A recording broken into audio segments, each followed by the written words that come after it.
la lecture de ce jour, frères et sœurs, Maître Paul, par sa première épître aux Corinthiens au chapitre 12, nous parle des diverses manifestations de l'Esprit.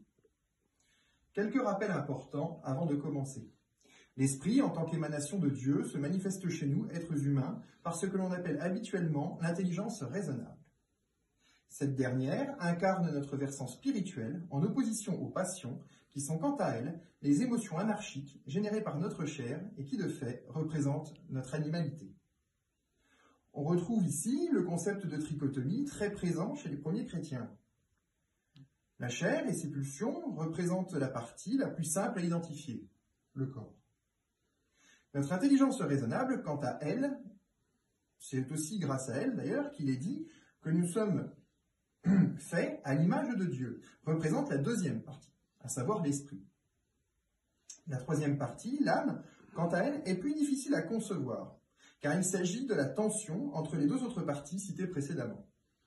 De fait, elle est un élément mobile qui, à l'issue du combat spirituel que constitue la vie, peut soit atteindre le salut en rejoignant l'esprit, soit connaître la damnation en restant prisonnière du corps et par extension de la matérialité.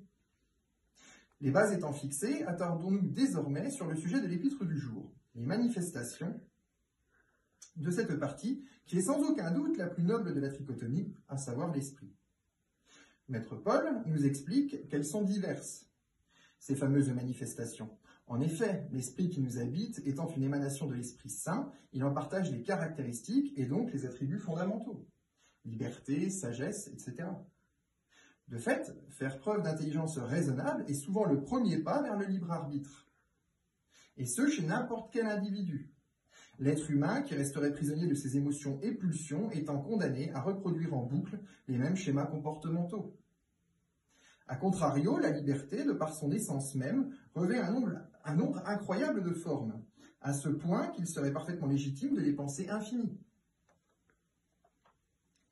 En tant que manifestation, ces formes pourront habituellement se traduire par des talents particuliers, divers types d'intelligence, des perspicacités particulières, des capacités d'interprétation, et autre chose encore. Quelles qu'elles soient, ces manifestations ont toute une raison d'être, ne serait-ce qu'au niveau du grand plan de Dieu. Raison pour laquelle il est primordial de consacrer sa vie à leur développement. C'est pourquoi, en ce dimanche, frères et sœurs, je souhaiterais clarifier un point important. Pour développer en nous les manifestations de l'esprit, qui sous diverses formes nous sont accordées, il est important de faire de nombreux efforts. L'intelligence se travaille. La sagesse se travaille, n'importe quel talent se travaille en fait, et ce quel qu'il soit. Il ne faut donc surtout pas se contenter de rester béat devant tout cela, car nous sommes l'Église marcionite, et non un obscur héritage du judaïsme. Chez nous, pas d'élus, sous principe d'une bonne naissance, simplement des êtres humains qui se complémentent et transforment les germes de grâce qui leur sont confiés en compétences éprouvées au service de l'unique divinité. Amen.